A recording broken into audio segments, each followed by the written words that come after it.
شبیہ امام زمان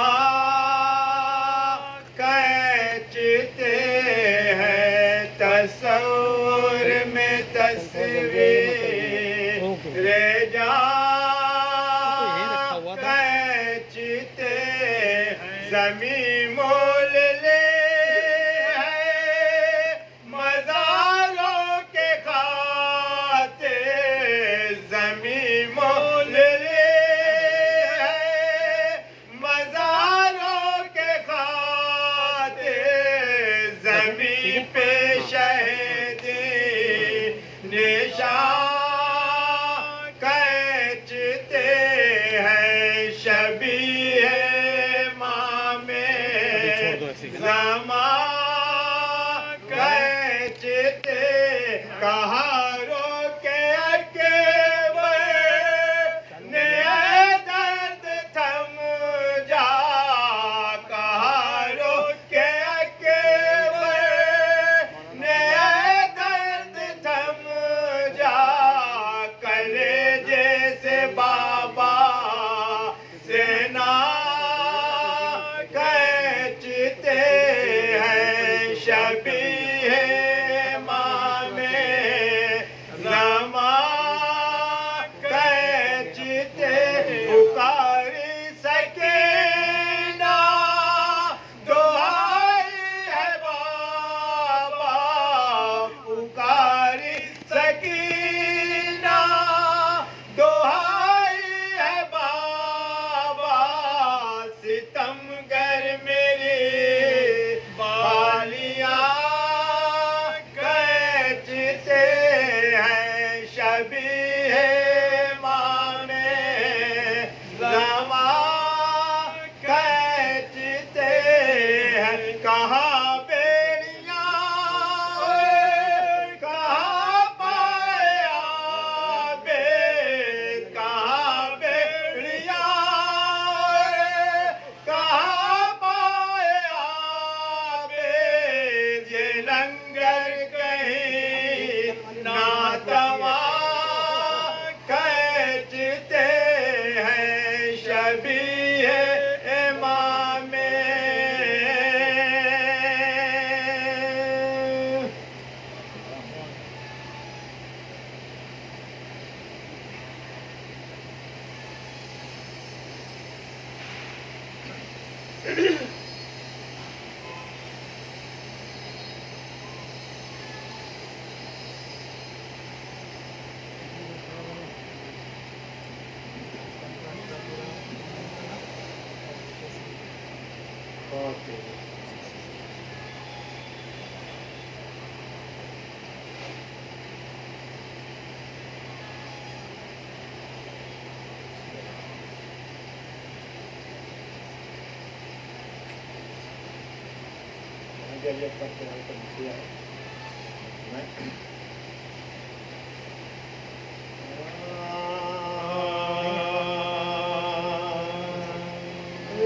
لاش اکبر کی جو مقتل سے اٹھا لائے حسین لاش اکبر کی جو مقتل سے اٹھا لائے حسین نوجوان کو صفے اول سے اٹھا لائے حسین چاند کو شام کے بادل سے اٹھا لائے حسین جا بلب شیر کو جنگل سے اٹھا لائے حسین جا بلب شیر کو جنگل سے اٹھا لائے حسین دی صدا لاش پہ سے آن کے لے جا بانو چھد گیا برش سے اکبر کا کلیجہ بانو چھد گیا برش سے اکبر کا کلیجہ بانو حضرت کے یہ پردرد صدا مضطرب ہو گئے، نامو رسول دوسرا کہاں چلا کے سکے نانک ہے بابا، دوڑ کر پھر گئے پھر جسر پر سردا، دوڑ کر فضا گئی پہ جسر پر سردا، پیٹتی زینب مضطر نکل آئے باہر، بانو گھبرا کے کھلے سر نکل آئی باہر، بانو گھبرا کے کھلے سر نکل آئی باہر، شے کے کاندھے پہ جو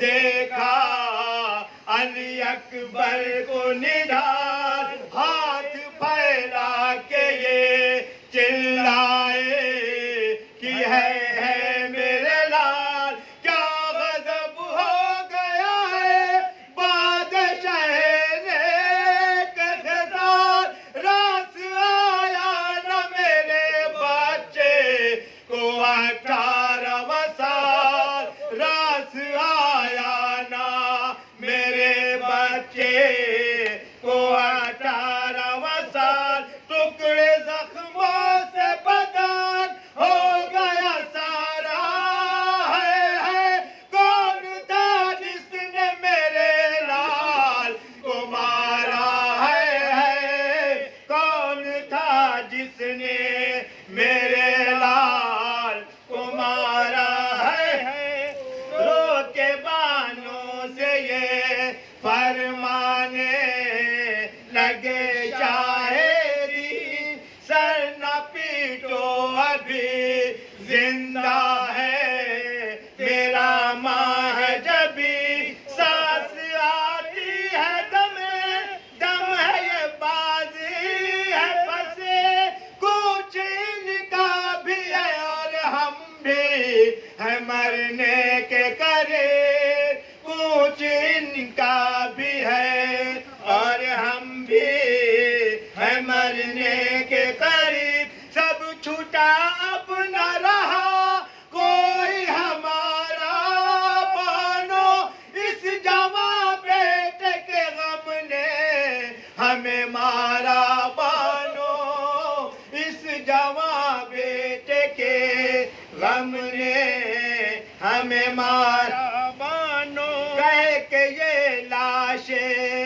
پہ سر خیم میں لائے سرور، ہاتھ اکبر کا سنبھالے تھا اور کوئی سر شین فرزند کو اس لٹایا، لا کر دل کے پہلو میں تڑپنے لگی ماں خستہ جگر، گر کے پہلو میں تڑپنے لگی ماں خستہ جگر، کہتی تھی دل پہ سنا ظلم کی کھائی، بیٹا آنکھ کھولو نہیں مرتی ہے یہ دائی، بیٹا لاش اکبر کی جو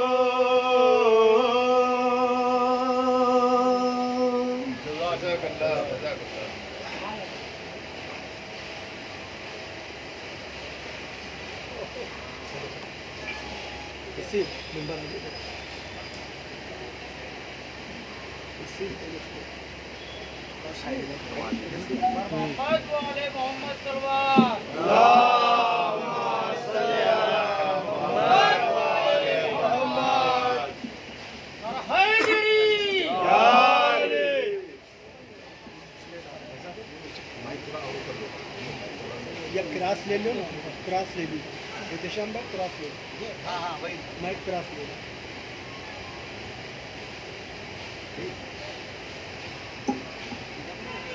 اس کو گھما دیجیے نا، آپ کر دیجیے.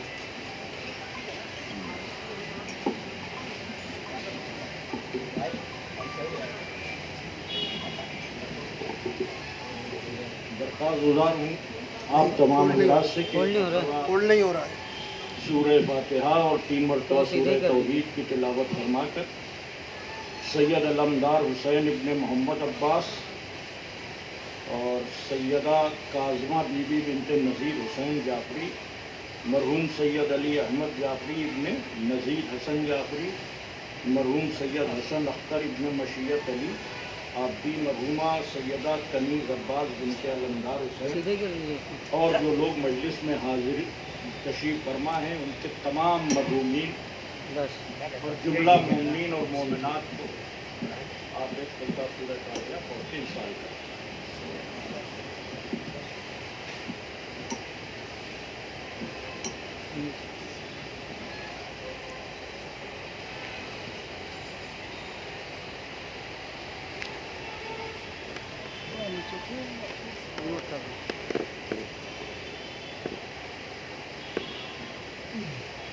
اس کو کراس کر سکتے ہو، اس کو کراس کر سکتے ہو. اس کو میرے ہاں آ رہا ہے.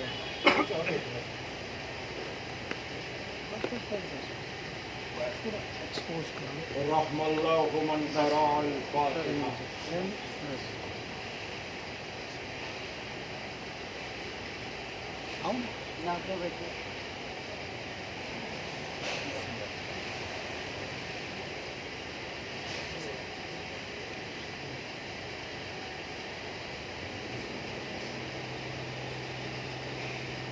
لا حول ولا قوة إلا بالله العلي العظيم. أعوذ بالله السميع العليم من الشيطان اللعين الرجيم. بسم الله الرحمن الرحيم.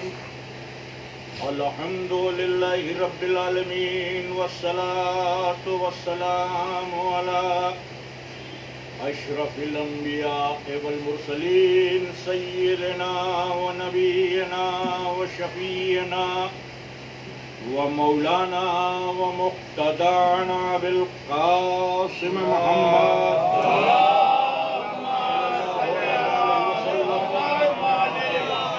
وآلہ الطیبین الطاہرین المعصومین الغر المیامین ولعنة الله على أعدائهم ومنكري فضائلهم ومصائبهم وغاصبي حقوقهم أجمعين من ليلنا هذه إلى قيام يوم الدين. بسم الله الرحمن الرحيم.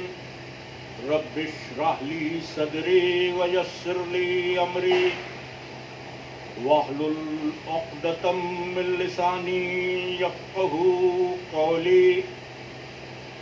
أما بعد فقد قال رسول الله صلى الله عليه وآله وسلم إني تارك فيكم الثقلين كتاب الله وعترتي أهل بيتي. صلوات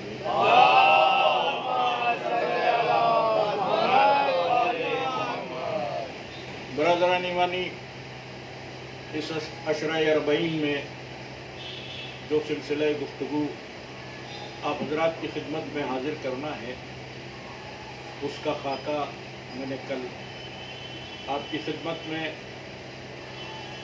عرض کرنے کی کوشش کی اور انشاءاللہ توفیق الہی شامل رہی تو اسی ذیل میں گفتگو کا سلسلہ آگے بڑھے گا.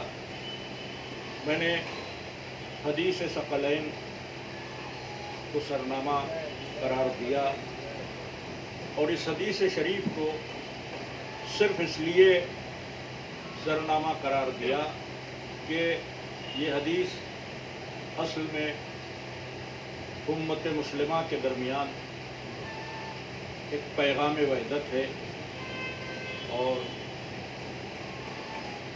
عالم اسلام کے لیے ایک مشعل ہدایت ہے اور پیغمبر کی وصیت ہے اور یہ وصیت پیغمبر نے امت سے فرمائی ہے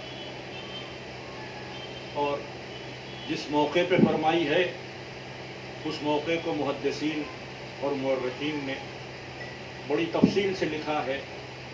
کل میں نے اس کی سند پر گفتگو کی تھی کہ کتنے راوی ہیں، کتنی سندیں ہیں، اور 70 سے زیادہ صحابہ ہیں کہ جنہوں نے اس حدیث شریف کو بیان کیا. یہ حدیث شریف حضور نے جو بیان کی ہے یہ آخری حج کے موقع پر میدان غدیر میں ارشاد فرمائی، جب آپ نے آئے بلغ کے نزول کے بعد جانے والوں کو واپس بلایا اور آنے والوں کا انتظار کیا اور اس پیغام ولایت کو پہنچا دیا کہ جو پیغام ولایت کے بغیر رسالت نامکمل تھی. اور جب یہ پیغام پہنچ گیا تو اللہ نے تکمیل کی آیت بھیج کر اس پر گویا سند لگا دی کہ رسالت یا دین و شریعت مکمل ہی نہ ہو جب تک علی کی ولایت کا اعلان نہ ہو جائے. تو یہ پورا پس منظر آپ کے سامنے ہے. آپ تاریخ میں اور ذاکرین سے اور علماء سے اس سلسلے میں مستقل بیان سماعت فرماتے رہتے ہیں. مجھے تھوڑا سا آپ کے اذہان عالیہ کو متوجہ کرتے ہوئے کہ پیغمبر نے ایک فصیح و بلیغ خطبہ دیا. اس خطبے میں آخری مرحلے پر اپنے مولا ہونے کا اعتراف لیا. اس کے بعد فرمایا کہ جس کا میں مولا ہوں اس کے علی بھی مولا. پھر گفتگو کو یہاں سے آگے بڑھایا کہ اے اللہ اسے دوست رکھنا جس کو جو علی کو دوست رکھے، اور اسے دشمن رکھنا جو علی کو دشمن رکھے. یہ پیغمبر کی دعا ہے جو غدیر کے میدان میں ہے، جس کو بڑے بڑے علماء نے بڑی موٹی ہیڈنگ کے ساتھ تحریر کیا. کتابوں میں سب ہے. یہ اور بات کہ کتاب کے اوراق میں حقیقت مل جاتی ہے، پتہ نہیں کیوں دلوں میں نہیں اترتی ہے. یعنی وہی علماء جو کتابوں میں لکھ رہے ہیں وہ پتہ نہیں کیوں عوام کو بتانا نہیں چاہتے یا گمراہ رکھنا چاہتے ہیں، یا وہ یہ چاہتے ہیں کہ عوام داخل جنت نہ ہو سکے. سارا شکوہ ہمارا ملاؤں سے ہے کہ جو قوم کو حقیقت نہیں بتاتے. اور یہ سلسلہ آج سے نہیں چل رہا ہے، 14 صدیوں سے چل رہا ہے. جانتے سب ہیں، بتاتا کوئی نہیں. جس نے بھی تھوڑا مطالعہ کیا تو اس کی سمجھ میں آ جاتا ہے کہ پیغمبر کیا منشا رکھتے اور جاتے جاتے کیا کہنا چاہتے. اب جب یہ گفتگو ہو چکی یہاں تک، اب اس کے بعد پیغمبر نے ایک بڑی دردناک خبر بتائی کہ جیسے سب کے لیے موت ہے میرے لیے بھی موت ہے، اور میرا بھی بلاوا آ گیا. بہت جلد میں تمہارے درمیان سے رخصت ہو جاؤں گا. لوگ آ رہے ہیں، تھوڑا تھوڑا سا آگے آ جائیں آپ لوگ تاکہ آنے والوں کو زحمت نہ ہو. ایک صلوات پڑھیں محمد والے. اللہم صلی علی محمد وعلی محمد. ایک بار دیگر صلوات. اللہم صلی علی محمد وعلی محمد. اب جو یہ پیغمبر کی گفتگو ہے یہ بہت قابل غور ہے. پیغمبر نے فرمایا کہ میں اس دنیا سے جانے والا ہوں، میرا بلاوا آ گیا، اب میں جا رہا ہوں. سب کے لیے موت ہے، میرے لیے بھی موت ہے. اب یہ جو اعلان ہے یہ بڑا نازک ہے. نازک اس لیے ہے کہ پیغمبر کسی ایک فرد کا نام نہیں، پیغمبر کسی ایک ذات کا نام نہیں. پیغمبر ایک مسلسل تحریک ہے. پیغمبر سے متعلق ایک عظیم انقلاب ہے جو انقلاب اسلامی ہے، جو کفرستان میں اور شرک کی وادیوں میں لا الہ الا اللہ کی صداؤں کو بلند کر رہا ہے. وہ انقلاب پیغمبر سے متعلق ہے. ایک پورا دین ہے جو پیغمبر سے متعلق، ایک پوری شریعت ہے جو پیغمبر سے متعلق، ایک پورا نظام ہے جو پیغمبر سے متعلق. یعنی یہ سب کچھ پیغمبر سے وابستہ. اب پیغمبر تشریف لے جا رہے ہیں. پیغمبر کے تشریف لے جانے کا مرحلہ جو ہے وہ تھوڑا سا قابل غور اس لیے ہے کہ اگر چلے جائیں گے تو یہ انقلاب کیا ہوگا، اگر چلے جائیں گے تو یہ شریعت کیا ہوگی، اگر چلے جائیں گے تو یہ دین کیا ہوگا. نہ جانے کتنی چیزیں ہیں جو پیغمبر سے وابستہ. اچھا، صورتحال یہ ہے کہ ماضی میں جو نبی آئے ان کا دین بھی تبدیل ہوا، ان کی کتابیں بھی تبدیل ہوئیں، ان کی شریعت بھی بدلی گئی۔ جناب ابراہیم ایک مکمل شریعت لے کر آئے تھے، لیکن جب جناب ابراہیم چلے گئے اس شریعت کو لوگوں نے تبدیل کر دی۔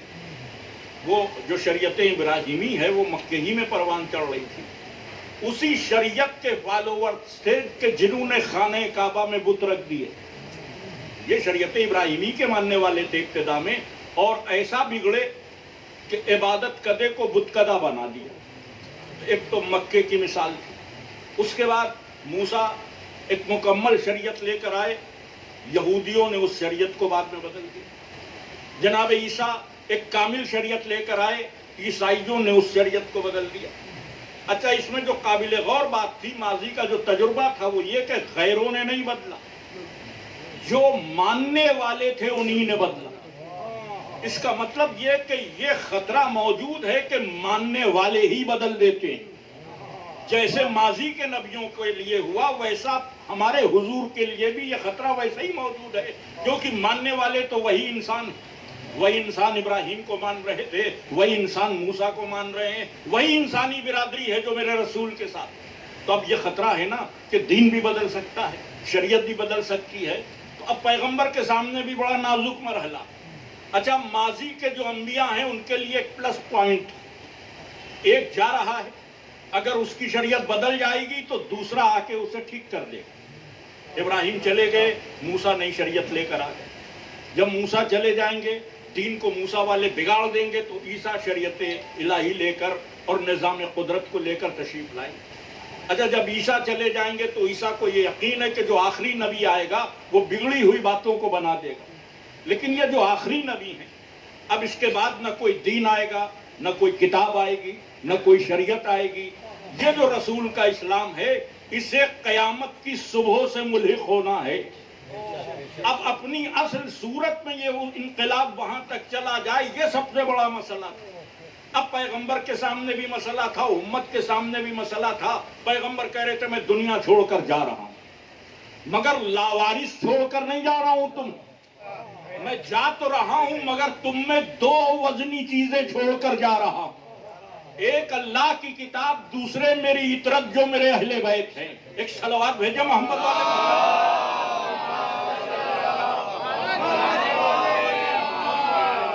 یعنی یہ وصیت ہے پیغمبر کی کہ یہ دو چیزیں چھوڑ کر جا رہا۔ کیوں؟ کس لیے؟ سبب کیا؟ کوئی چیز اگر حضور چھوڑ کر جا رہے ہیں تو اس کا سبب کیا؟ حدیث کے اگلے ٹکڑے میں سبب بیان ہوا۔ کیا سبب بیان ہوا؟ یہ دو وزنی چیزیں چھوڑ کر جا رہا ہوں، ایک اللہ کی کتاب، دوسرے اطرت جو میرے اہل بیت۔ اگر ان سے متمسک رہو گے، یعنی جڑے رہو گے، تو کبھی گمراہ نہیں ہوگے۔ کیا میسج ہے؟ کہ گمراہی سے بچنا ہے اور ہدایت کے راستے پر باقی رہنا ہے تو قرآن سے بھی جڑے رہنا اور اہل بیت سے بھی جڑے رہنا، کبھی گمراہ نہیں ہوگے۔ اس کبھی کی وسعت کیا؟ کب تک؟ تابق ہے، کہاں تک گمراہی سے بچیں گے؟ پیغمبر نے اس کی بھی وضاحت کر دی۔ اس کبھی کا مفہوم یہ ہے کہ دیکھو یہ دونوں کبھی الگ نہیں ہوں گے، نہ قرآن اہل بیت سے الگ ہوگا، نہ اہل بیت قرآن سے الگ ہوگا، یہ دونوں الگ نہیں ہوں گے، یہاں تک کہ حوض کوثر پر مجھ سے آ کے مل جائیں گے۔ اب یہ جو حوض کوثر ہے یہ محشر کے بعد ہے، حساب و کتاب کے بعد ہے، سزا و جزا کے تعین کے بعد ہے۔ اب جب سب ہو جائے گا تو کوثر پر سب سے پہلے رسول سے قرآن ملے گا اور اہل بیت ملیں گے، قرآن ملے گا اور اہل بیت ملیں گے۔ اب جو جو متمسک رہے گا ان کے صدقے میں وہ بھی رسول سے ملے گا۔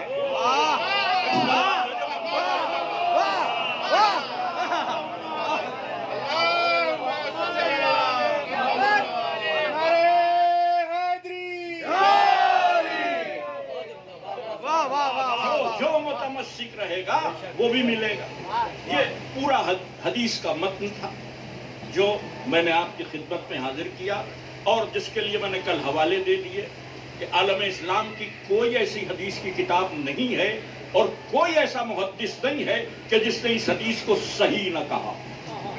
یعنی جو وہابی ہیں، جو اہل حدیث ہیں، جو مقلد ہیں، جو غیر مقلد ہیں، سب نے کہا کہ یہ حدیث صحیح ہے. اب مسلمان بھائیوں سے آج کے دور میں صرف ہاتھ جوڑ کر یہ گزارش ہے کہ جب حدیث صحیح ہے تو عمل کیوں نہیں؟ حدیث صحیح ہے تو عمل کیوں نہیں؟ کیوں نہیں اہل بیت سے وابستگی کا اعلان ہے؟ اور میں کہ 3 کتابیں میرے پیش نظر ایسی ہیں کہ جو علماء اہل سنت نے جس میں یہ طے کیا ہے کہ اہل سنت کا دین کیا ہے،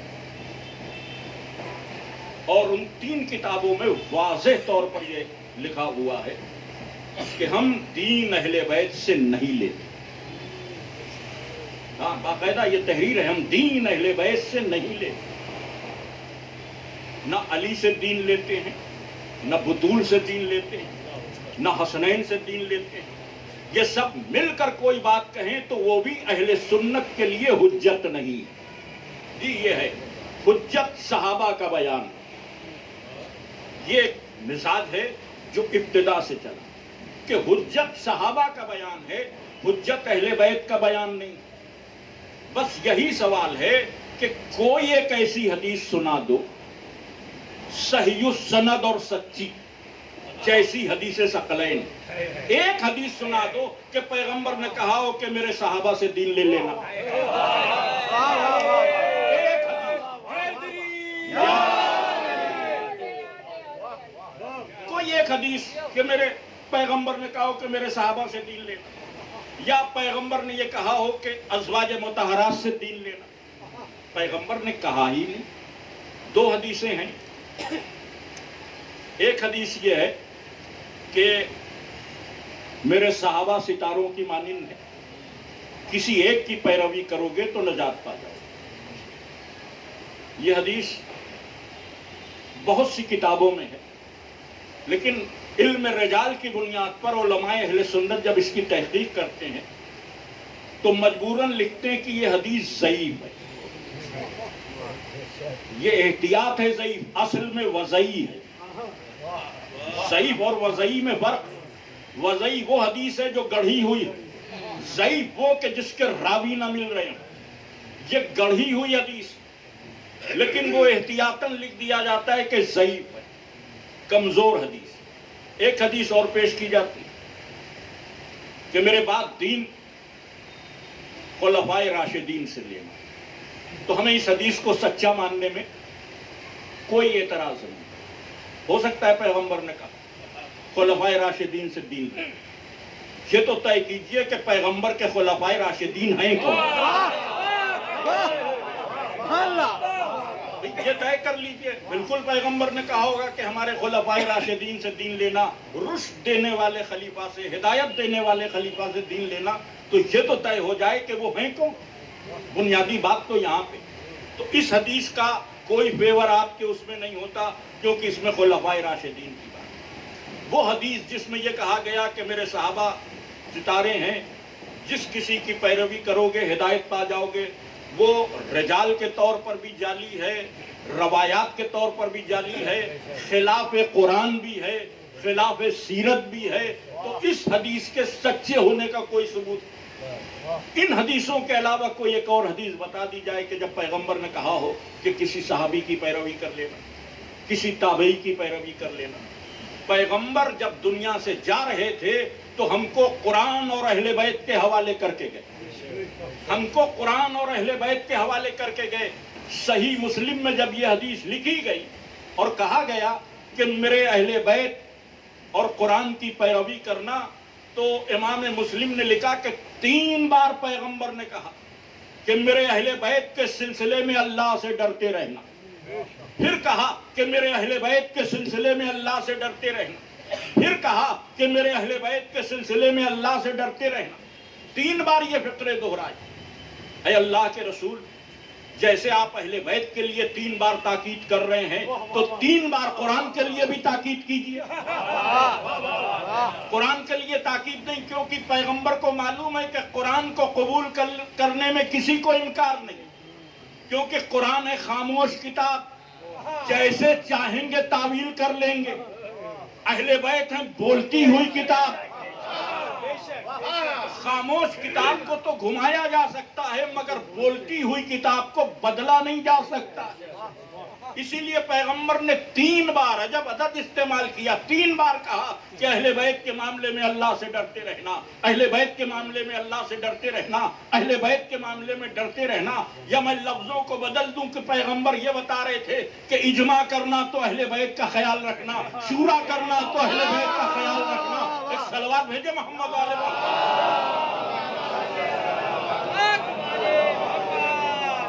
بھئی یہ جو 3 بار کی تکرار ہے صحیح مسلم میں, امام مسلم نے فرمائی ہے, تو کوئی نہ کوئی نکتہ تو ہے. ایسے ہی تو پیغمبر کوئی بات نہیں کہے. تو اللہ نگرامی پیغمبر نے جو مرکزیت عطا کی وہ قرآن کو اور اہل بیت 3 کے سلسلے. امت نے اس مرکزیت کو چھوڑ دی اور دوسرے ذرائع سے دین لینا شروع کیا. کہ ہم صحابہ سے دین لے لیں گے, ہم ازواج سے دین لے لیں گے. نہ بے شک لے لیجیے. سوال یہ ہے کہ پیغمبر نے کہا ہے کہ نہیں کہا. اگر پیغمبر نے کہا ہے تو ضرور دین لیجیے, لیکن اگر پیغمبر کہہ نہیں رہے ہیں تو خلاف پیغمبر جانے کا حق کسی کو نہیں ہے, کسی کو نہیں. آپ غور کیجئے کہ عالم اسلام اہل بیت کو چھوڑ کر ہر ایک سے دین لے لیں, صحابی سے بھی, ازواج سے بھی, پیروں سے بھی, مریدوں سے بھی, بعد میں آنے والے ان لوگوں سے بھی کہ جنہوں نے اپنے امام ہونے کا دعویٰ کیا, ہر ایک سے دین لیا. نہیں لیا تو اہل بیت سے.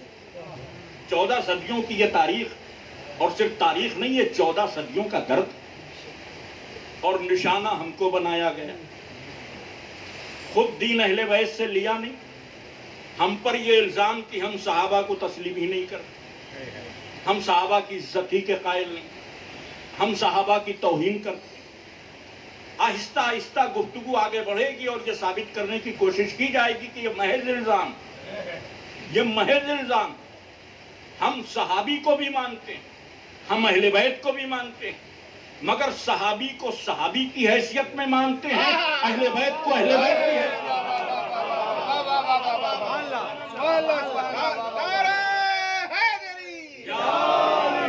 محمد والے محمد صلوات.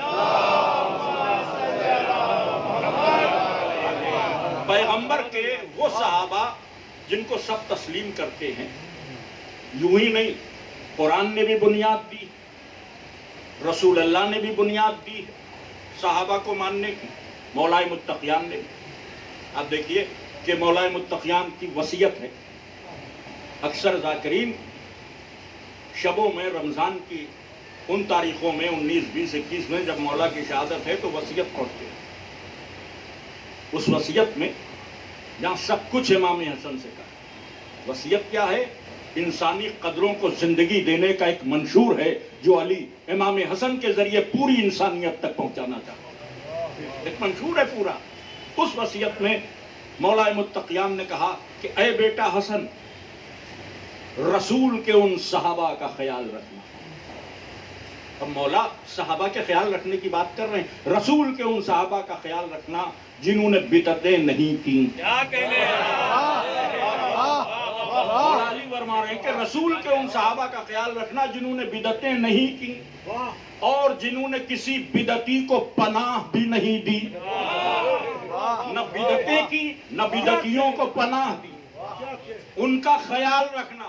تو جب علی صحابہ کے خیال رکھنے کی بات کر رہے ہیں تو ہم کون ہوتے ہیں صحابہ کی مخالفت کرنے والے؟ مگر شرط وہی ہے کہ صحابہ ہو بدعتی نہ ہو, صحابی ہو بدعتی نہ ہو. اور کیجئے کہ چوتھے امام صحیفہ سجادیہ میں نبی کے اصحاب کے لیے فرما رہے ہیں, اللہ کی رحمتیں نازل نبی کے ان اصحاب پر کہ جنہوں نے اپنی جان و مال سے نبی کے ساتھ مصیبتوں کو اٹھایا اور ان کا پورا پورا ساتھ دیا اور ثابت قدم رہے.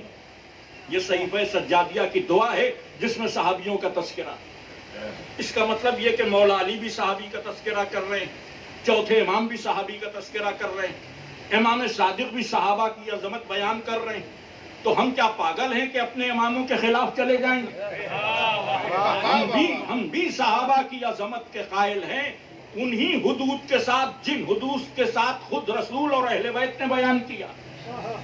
ہر صحابی قابل قبول اس لیے نہیں ہوئے کہ صحابہ کی جماعت میں منافقین بھی، صحابہ کی جماعت میں منافقین بھی، اور ظاہر ہے کہ منافقین کے لیے اللہ کہہ رہا ہے کہ جہنم کے آخری درجے میں رہیں گے، جہنم کے آخری درجے میں رہیں گے۔ تو جب منافقین بھی ہیں صحابہ کی جماعت میں، سورہ منافقون اعلان کر رہا ہے کہ اے میرے رسول یہ آپ کے سامنے آتے ہیں اور کہتے ہیں کہ آپ اللہ کے رسول ہیں، اللہ گواہی دیتا ہے کہ آپ اس کے رسول ہیں، مگر یہ جھوٹے۔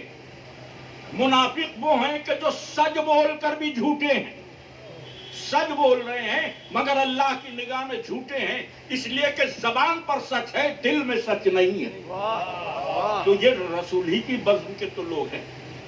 عبداللہ ابن ابی سلول، عبداللہ ابن ابی، مشہور منافق، مسجد زرار بنانے والے مشہور منافق، جنگ احد میں پیغمبر جا رہے ہیں، عبداللہ ابن ابی 300 لوگوں کے ساتھ الگ ہو گئے۔ یہ جو 300 لوگ ہیں یہ سب صحابی، یہ منافق ہیں کہ نہیں؟ اب ذرا غور میں کہ جو پیغمبر کے منصوبوں کو ناکام کر رہے ہیں، انہوں نے نبی کو دیکھا بھی ہے، کلمہ بھی پڑھا ہے، نبی کے پیچھے نماز بھی پڑھتے ہیں، صحابی بھی کہلاتے ہیں، مگر نبی انہیں منافق کہہ رہے ہیں۔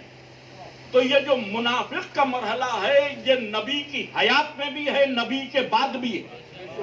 ایسا نہیں کہ نبی کے حیات میں منافق تھے بعد میں نہیں تھے۔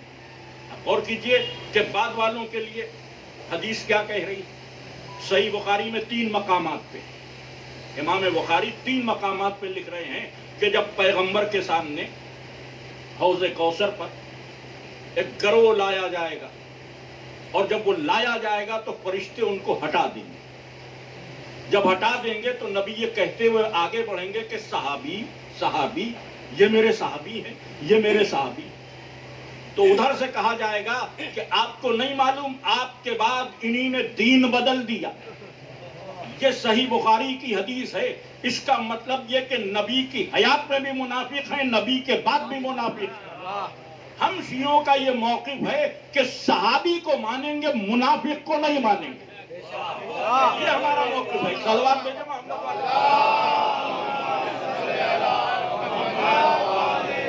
ہم صحابی کو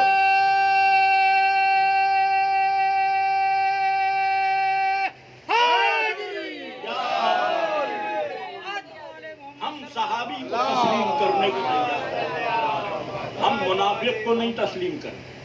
لیکن صحابیت کے معاملے میں مسلمانوں کا ذہن پختہ ہی نہیں ہو پایا، بچپن کا شکار، ہاں بالکل نابالغ ذہن۔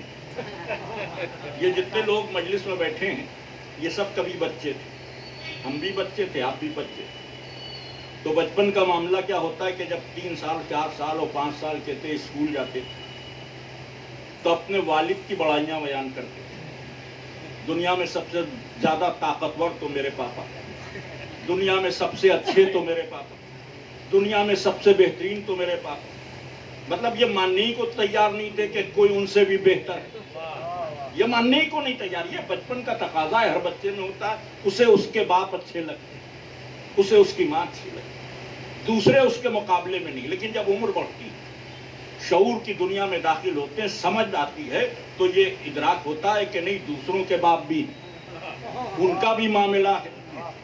اپنے باپ سے محبت نہیں ختم ہو جاتی، مگر حقیقت کا ادراک ہونے لگتا ہے کہ جیسے میرے باپ ہیں ویسے ہی سب کے باپ۔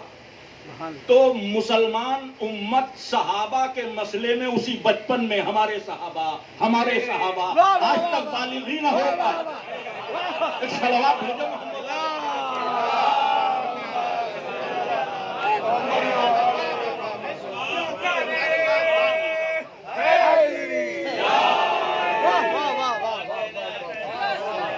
آج تک سینہ بلوغی تک نہ پہنچے۔ ارے بھائی ادب کیجئے، احترام کیجئے، مگر ذرا سی پرکھ لیجئے۔ نبی کے ساتھی ہیں تو یقیناً بہت باعزت، لیکن کہیں نبی کے مشن کے دشمن تو نہیں، کبھی نبی کے خلاف کوئی قدم تو نہیں اٹھایا جا رہا۔ گرامی، کیا صحابیت میں چند ہی لوگ عجیب و غریب مرحلہ. یہ جتنے لوگ ہندوستان سے لے کر پاکستان تک تحفظ صحابیت کا نعرہ بلند کرتے ہیں، ناموس صحابہ کے تحفظ کے لیے آوازیں بلند کرتے ہیں، یہ اصل میں صحابہ کے بھی نہیں، جھوٹے ہیں. میں ثابت کروں گا کہ یہ صحابہ کے بھی مخالف ہیں. یہ اصلاً بنی امیہ کے حامی ہیں، صرف بنی امیہ کے حامی ہیں. بنی امیہ کی حمایت کے لیے صحابیت کی چادر اوڑھ لیتے ہیں. امیر شام کو کچھ نہ کہیے، وہ صحابی ہے. اچھا تو امیر شام صحابی ہے تو حضرت علی کیا؟ بھئی کم سے کم صحابی تو آپ کو ماننا ہی پڑے گا. ہم تو جو علی کو مانتے ہیں وہ الگ مرحلہ، مگر آپ صحابی تسلیم کرتے ہیں نہیں. صحابی ہونے کے ساتھ ساتھ چوتھے خلیفہ بھی ہیں میرے مولا. جتنا حمایت امیر شام کی کرتے ہیں، اگر اس کی آدھی بھی علی کی حمایت کرنے لگتے تو شاید جنت تک پہنچ جاتے. علی کی حمایت ہی نہیں. اب غور کیجئے، اس کا مطلب یہ کہ صحابیت کی آڑ میں ایک سازش رچی گئی کہ جس میں صرف بنی امیہ کی حمایت کی، صرف بنی امیہ کے. گنتی کے 10 یا 11 نام ہیں جن کو صحابی کہہ کر ہائی لائٹ کیا جاتا ہے، اور وہ سب وہ لوگ ہیں کہ جو بنی امیہ کو پناہ دینے والے. رسول کے صحابہ 1,24,000 تھے.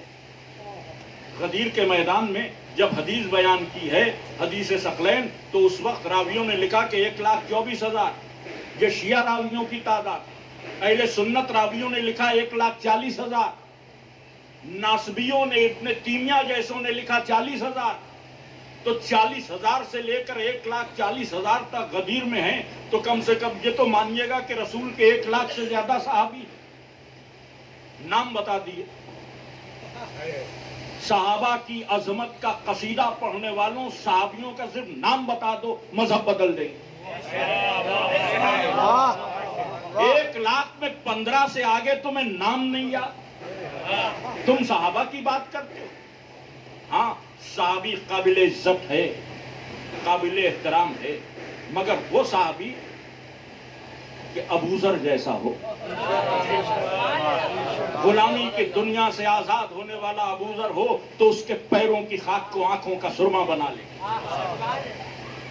عیسائیت کی دنیا سے اسلام میں قدم رکھنے والا سلمان جیسا ہو تو اس کے پیروں کی خاک کو سر کا تاج بنا لے. حبش کا رہنے والا حبشی ہو مگر بلال ہو تو اس کی ٹھوکر میں رہنے کو تیار. سعد بن معاذ ہو، عبداللہ ابن عمرو ہو، ہزاروں صحابی ہیں کہ جنہوں نے رسول کے ساتھ اپنی جان دینے کے لیے بازی لگا دی، سر و تن کی، اور شہید ہوئے. وہ صحابی ہوں تو ان کے پیروں کی خاک ہماری آنکھوں کا سرما. ہم ان کی ٹھوکر میں رہنے کو تیار ہیں. وہ ٹھوکر بھی ماریں تو ہمیں قبول ہے کہ نبی کے صحابی. لیکن شرط یہی ہے کہ نبی کے وفادار ہوں. اگر نبی کا وفادار ہے تو اس کی ٹھوکر میں رہنے کو تیار، اگر نبی کا غدار ہے تو اپنی ٹھوکر میں رکھنے کو تیار. صلوات بھیجو محمد والے.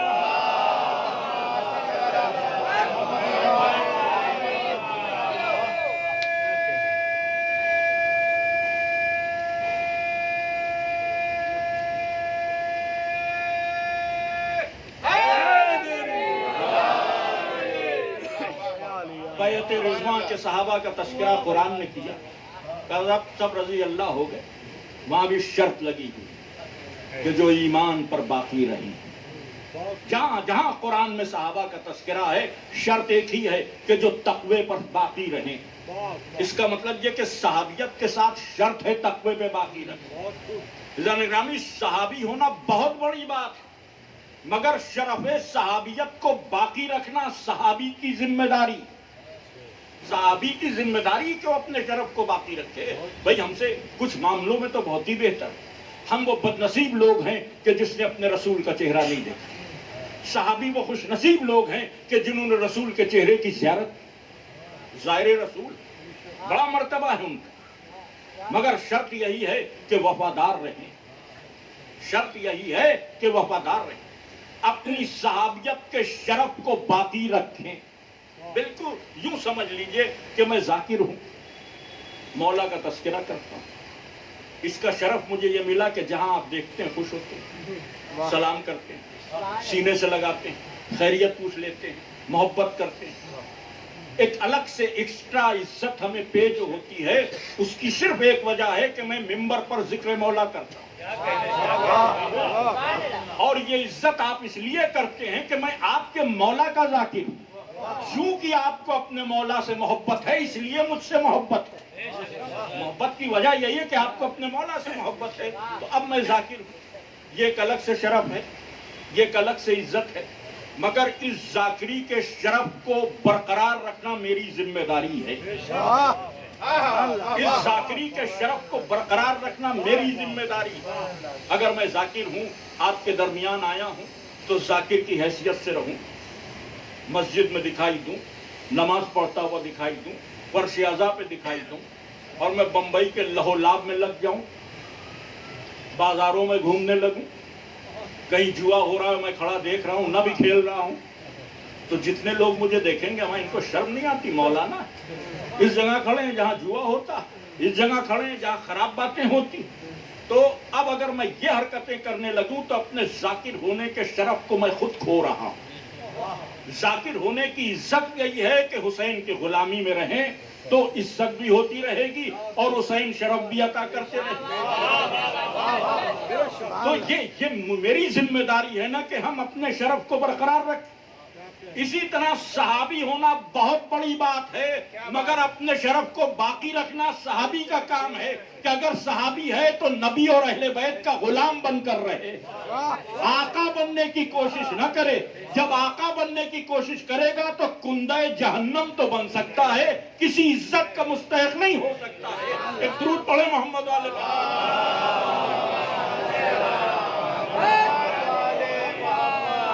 اپنے شرف کو باقی رکھنا خود صحابی کی ذمہ داری، ازواج کی ذمہ داری ہے کہ اپنے شرف کو باقی رکھیں. قرآن نے ایک گائیڈ لائن دے دی کہ نبی کی ازواج اپنے گھروں میں بیٹھو، نیکی کرو گی تو دوہرا ثواب، اور بدی کرو گی تو گناہ بھی. ایک پوری گائیڈ لائن قرآن میں موجود ہے.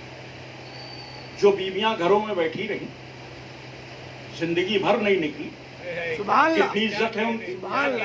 کیا کوئی مقابلہ ہے ام المومنین ام سلمہ کا؟ کیا کوئی مقابلہ ہے زینب بنت جہش کا؟ کوئی مقابلہ ہے ام المومنین صفیہ کا؟ لاکھوں سلام امت کی مائیں. اپنے شرف کو باقی رکھا تو سلام کی مستحق. لیکن اگر کوئی علی کے مقابلے پہ آ جائے، اب شرف تو اس نے خود مٹا دیا. اب آپ اس مٹے ہوئے شرف کو زندہ کرنے کی کوشش کر رہے ہیں. نتیجے میں ان کا تو کچھ کام بن نہیں رہا ہے، رسوا آپ بھی ہوئے جا رہے ہیں. ایک صلوات بھیجے محمد والے.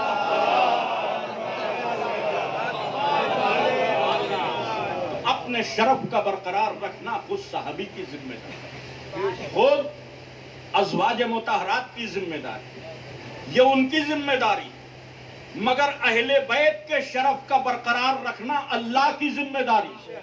فرق یہ ہے کہ صحابی اپنی عظمت کا خود پاس کرے گا، مگر اہل بیت کی عزت و عظمت کا لحاظ اللہ کو رکھنا ہے. کیونکہ اس نے قرآن میں کہہ دیا کہ ہم رچ کو ان کے قریب جانے نہیں دیں گے. اگر کوئی پہنچانا بھی چاہے گا تو وہ ذلیل و رسوا ہو جائے گا، کوئی رچ ان تک نہیں جائے گا. اب غور کیجئے کہ کیا کم کوششیں نہ کی گئی اہل بیت اطہار کے نام کو مٹانے کے لیے.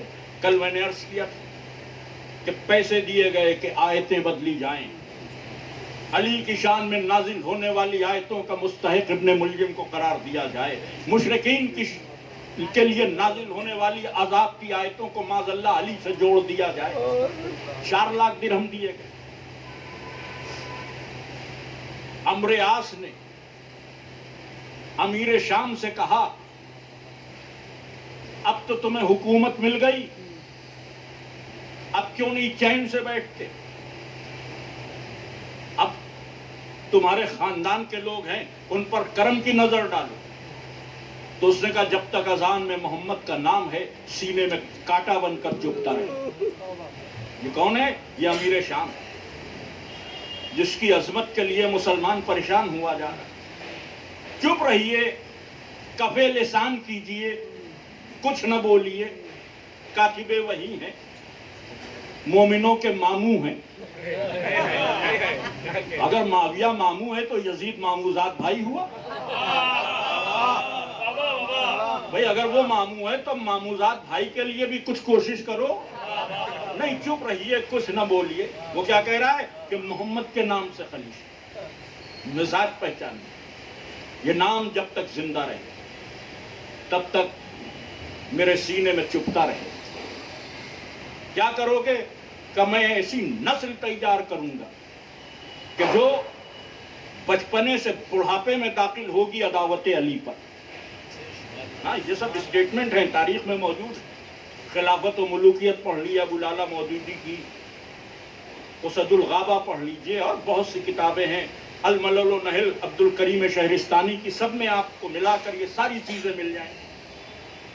نسل تیار کر رہا تھا، ایک نسل کو بچپنے سے بڑھاپے میں داخل کر رہا تھا کہ اس کے دل میں بغض علی رہے. نسل بھی واصل جہنم ہو گئی، خود بھی واصل جہنم ہو گیا، منصوبے بھی واصل جہنم ہو گئے. علی کل بھی آفتاب تھے آسمان فضائل پر، آج بھی سورج کی طرح چمک رہے. ایک صلوات بھیجے محمد علیہ.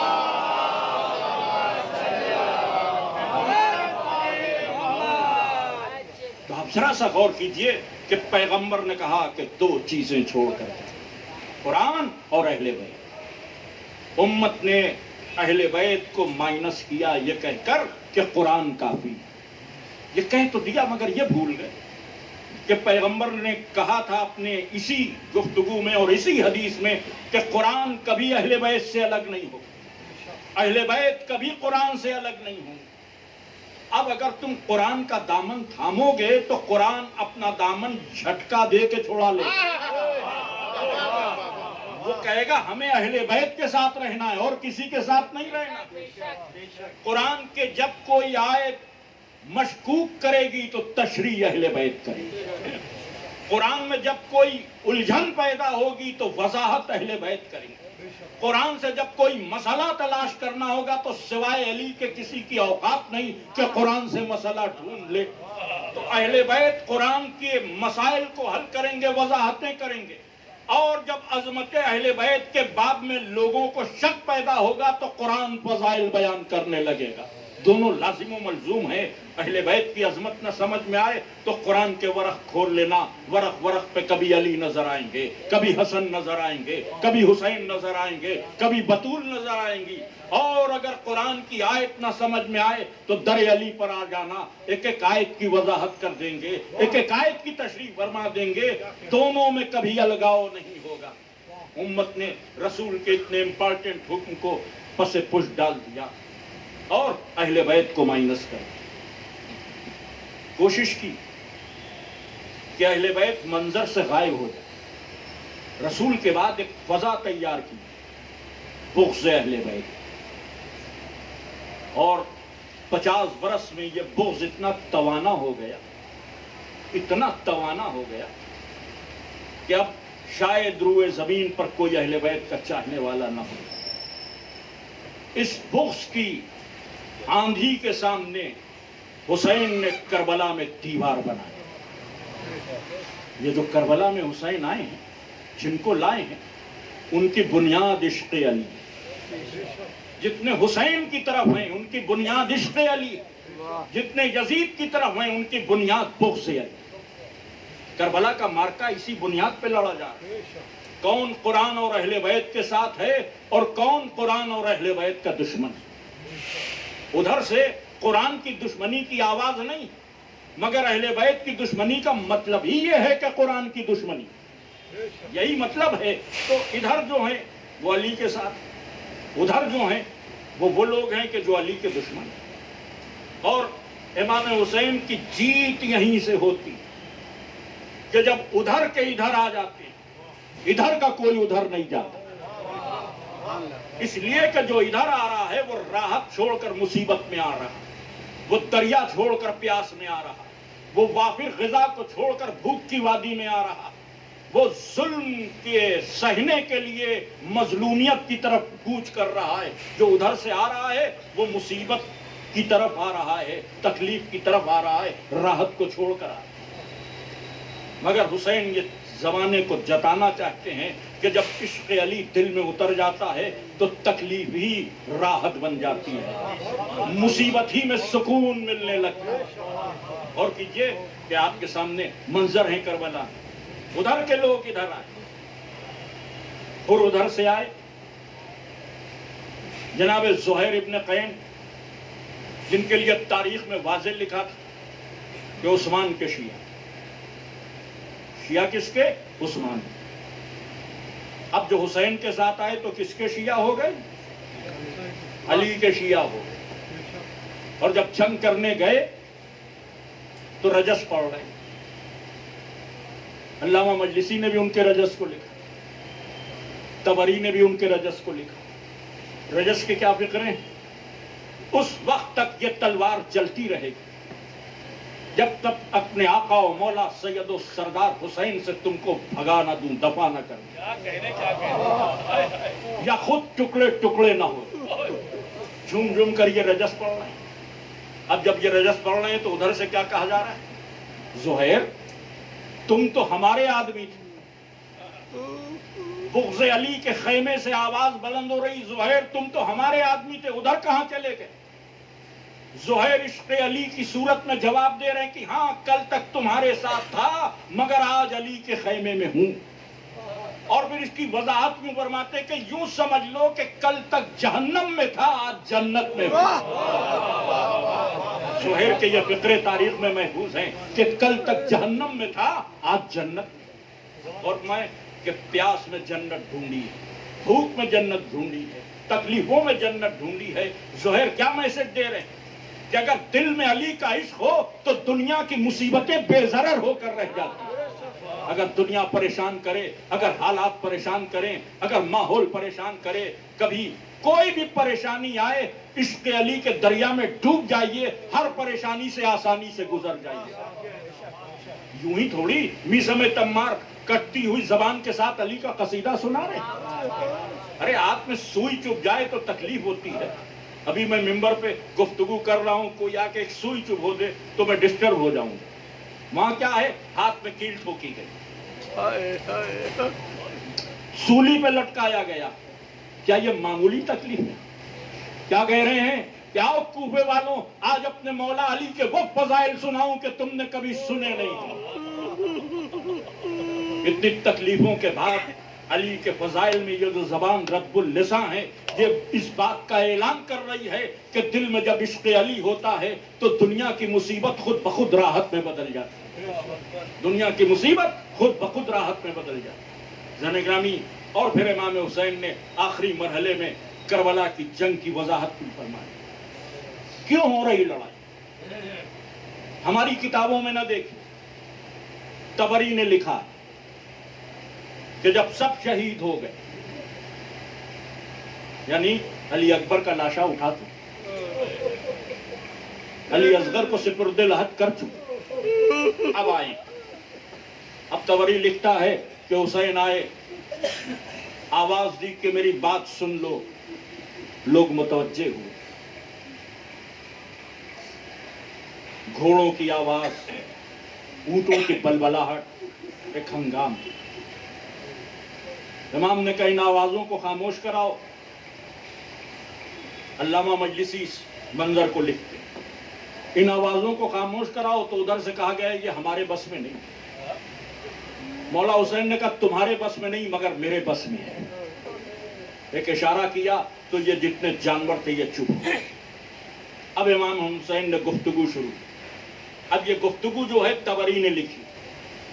یہ واقعہ طبری میں نہیں اونٹوں کے چپ کرانے، یہ علامہ مجلسی نے تفصیل سے لکھا، مگر طبری نے وہ گفتگو لکھی کہ بتاؤ کیا میں نے حلال محمد کو حرام کیا؟ کیا میں نے حرام محمد کو حلال کیا؟ کیا میں نے کوئی دین بدلا؟ کیا میں نے کوئی شریعت بدلی؟ کیا میں نے کوئی احکام بدلا؟ ایک ہی جواب، لا لا لا. ایک ہی جواب. پھر کیوں قتل کرتے ہو؟ ادھر سے کیا جواب آیا؟ آپ کے باپ کے بغض میں قتل کرتے ہو۔ اس کا مطلب یہ کہ کربلا میں یہ جو جمع ہیں علی کے بغض میں جمع۔ حسین نے ذوالفقار پہ ہاتھ رکھا، کہا یہ بات ہے تو اب تیار ہو جاؤ، آپ کو آپ کے باپ کے بغض میں قتل کرتے۔ بس اب حسین حملہ ور ہو گئے۔ عزیزان گرامی، ہمیں تاریخ نے یہی بتایا کہ ادھر جو لشکر تھا وہ علی کی عداوت پہ جمع تھا، ادھر حسین علی کے عشق کی شمع کو روشن کر رہے تھے اور اپنے لہو کے فانوس میں اس طرح عشق علی کے چراغ کو جلا دیا کہ صبح قیامت تک کافر پھونکے مارتے رہیں گے، چراغ عشق علی جلتا رہے گا۔ یہ کربلا کا صدقہ۔ آپ جو علی علی کرتے ہیں، آپ کے دلوں میں جو مولا علی کی محبت ہے، یقین جانیے اگر حسین نہ ہوتے تو آپ کو شاید مولا کا نام بھی نہ یاد ہوتا۔ یہ جو آپ علی والے کہلاتے ہیں، یہ امام حسین کے صدقے میں کہلاتے ہیں، زہرا کے لال کے قربانی کے صدقے۔ ادھر سے کہا گیا آپ کو آپ کے بابا علی کے بغض میں قتل کر رہے ہیں۔ بس حسین نے تلوار کھینچ لی، ٹوٹ پڑے۔ اب بات یہاں تک آ گئی ہے تو یہیں سے مصائب سن لیجئے۔ لڑتے لڑتے اس جگہ پہنچے جہاں علی اکبر کا لاشا پڑا۔ بیٹا باپ کی جنگ نہ دیکھی۔ علی اکبر بوڑھا باپ لڑ رہا ہے۔ پھر لڑتے لڑتے ترائی کے قریب پہنچ گئے۔ عباس شاہ نے کٹائے ہوئے سو رہے تھے، ترائی کے قریب آئے۔ عباس اٹھو میرے بھائی، اٹھو، تمہارا بھائی مصروف جنگ ہے۔ گرامی قریب بیٹھ گئے، بڑی حسرت سے عباس کے چہرے پہ نظر ڈالی۔ مقاتل میں روایت ہے کہ ایک بار آواز دی، عباس تم کو ہم نے لڑنے کی رضا نہ دی، میرے بھائی مصلحت نہ تھی۔ اچھا ایک حملہ تمہاری طرف سے کرتا ہوں۔ یہ کہہ کر فوج اشقیاء پر عباس کا نام لے کر ایک حملہ کیا۔ یہی تاریخ کربلا کا سب سے شدید حملہ تھا، جس کے لیے مورخین لکھتے ہیں کہ ایسا حملہ تھا کہ شام کی فوجیں بھاگتی ہوئی کوفے کی دیواروں سے ٹکرائی۔ اتنا شدید حملہ۔ آواز آئی تم کو تمہارے علی اکبر کا واسطہ، تم کو تمہارے عباس کا واسطہ، تلوار روک لو۔ راوی کہتا ہے روتے ہوئے آئے، عباس کے سرہانے بیٹھ گئے، مرثیہ پڑھا۔ آج بھی حسین کا مرثیہ عربی میں۔ اس موقع پر مجھے میر انیس کے 6 مصرے یاد آتے۔ عباس کے سرہانے بیٹھ گئے، آواز دی کیا ابا فضا یہ سر ترائی ہے، اب اٹھو۔ وہ بھائی جو دنیا سے جا چکا ہے، حسین اسے بیدار کر رہے ہیں۔ کیا ابا فضا یہ سر ترائی ہے، اب اٹھو، ہم جاں بلب ہیں، ختم لڑائی ہے، اب اٹھو۔ نرغے میں فوج شام کے بھائی ہے، اب اٹھو۔ عباس دھوپ چہرے پہ آئی ہے، اب اٹھو۔ غفلت کی نیند تم کو ہے، شبیر کیا کرے، میری طرح کسی کو نہ بے کس خدا کرے۔ عباس آج سے وہ آنکھیں جاگیں گی جو تمہاری وجہ سے سوتی۔ عباس آج سے وہ آنکھیں سوئیں گی جو تمہاری وجہ سے جاگتی ہیں۔ گرامی راویوں نے اس کی شرح میں یہ لکھا کہ مولا یہ فرما رہے تھے کہ آج سے زینب کو نیند نہ آئے گی، آج سے ام کلثوم کو نیند نہ آئے گی، اس لیے کہ عباس کا اطمینان نہیں ہے۔ آج سے وہ میرے ساتھ چین سے سوئے گا، آج سے شبر چین سے سوئے گا، اس لیے کہ عباس کا خوف نہیں ہے۔ گرامی مرثیہ پڑھتے ہوئے عباس کے لاشے سے نکلے۔ اب قدم قدم پہ عباس کو یاد کیا، بس گفتگو تمام ہو رہی ہے۔ اٹھے، مقتل سے اٹھے، فوجیں دور جا چکی تھی، عصر کا وقت قریب تھا، سوچا آخری رخصت کے لیے خیموں میں چلے جائیں۔ خیمے کی جانب بڑھے، جب خیموں کے قریب پہنچے تو جہاں سیدانیوں کا خیمہ تھا اس سے پہلے انصار کے خیمے تھے۔ دوستوں کے ویران خیمے کو دیکھا، رو دیے۔ سب سے پہلے آئے احباب کے خیموں کے پاس، آگے حبیب ابن مظاہر کا خیمہ تھا۔ آواز دی اینا اینا حبیب، اے حبیب کہاں ہو؟ کوئی جواب نہ ملا. آگے بڑھے. اینا اینا زہیر, اے زہیر کہاں ہو؟ اینا اینا جون, اے جون کہاں ہو؟ ایک ناصر کو پکارا. درمیان میں ایک بڑا سا خیمہ تھا. اس خیمے کے قریب آئے, رکے نہیں, پردہ ہٹایا, اندر داخل ہوئے. ویرانی, سناٹا, چاروں طرف حسرت سے نظر ڈالی, خاک پر بیٹھ گئے, مٹھی میں خاک لی, آسمان کے رخ کیا. عباس تم نے مجھے رلا دیا, اے میرے بھائی تم نے مجھے رلا دیا. عباس کے خیمے سے نکلے, ایسی آواز بلند کی کہ جیسے درد کی دنیا سمٹ کر آ گئی ہو. حسین کے لہجے میں آواز دی, اینا اینا علی اکبر, اے میرے بیٹے علی اکبر کہاں ہو؟ اس کے بعد جب مرثیہ پڑھا, یا فرسان الحجا, اے میرے شیروں کہاں ہو؟ حسین تم کو آواز دے رہا ہے. کٹی ہوئی گردنوں سے آواز آئی, لبیک لبیک یا ابن رسول اللہ. امام نے آواز دی, ہاں ہم تمہاری مشکل کو سمجھتے ہیں. اس کے بعد سیدانیوں کے خیمے کے پاس آئے. رخصت نہیں عرض کرنا ہے, خیموں میں رخصت ہوئے, روتے ہوئے چھوڑ کر بیویوں کو خیمے سے باہر آئے, پشت ذوالجناح پر سوار ہوئے. اب حسین جب سوار ہونے جا رہے تھے تو عموماً یہ ہوتا تھا کہ جب حسین فرس پر بیٹھتے تھے تو جناب علی اکبر لجام کو تھامتے تھے, عباس رکابوں کو تھامتے تھے. آج آئے تو کوئی نہیں تھا, ادھر دیکھا ادھر دیکھا, میرے بچوں کہاں ہو؟ حسین گھوڑے پر سوار ہونا چاہتا. بس مجلس تمام ہو رہی ہے, خیمے کا پردہ اٹھا, نقاب میں نہا دو بیویاں برآمد ہوئی. ایک نے آ کر لجام کو تھاما, ایک نے رکابوں کو تھاما. جس بیوی نے لجام تھاما اس کی طرف متوجہ ہوئے, آواز دی, کوئی اور نہیں, آپ کی بہن زینب ہے, میرا علی اکبر نہیں ہے, تو پھوپھی یہ کام کرے گی. رکابوں کی طرف متوجہ ہوئے, کون ہے؟ آواز آئی, بیوہ عباس ہو. یہ خدمت میرے شوہر کے حوالے تھی, یہ کام میں کیے دے رہی ہوں. مولا خدا حافظ, آقا خدا حافظ. واہ حسین, ولا لعنت اللہ وعلی الظالمین وعلى الذین ظلموا درخواست گزار ہوں ایک مرتبہ سورہ فاتحہ اور 3 مرتبہ سورہ توحید کی تلاوت فرما کر مرحوم سید علمدار حسین ابن محمد عباس, مرحومہ سیدہ کاظمہ بی بی بنت نذیر حسن جعفری, مرحوم سید علی احمد جعفری ابن نذیر حسن جعفری, مرحوم سید حسن اختر ابن مشیت علی اور مرحومہ سیدہ کنیز عباس بنت علمدار حسین اور جتنے حاضرین یہاں تشریف فرمائے ان سب کے مرحومین اور کل مومن و مومنات کو.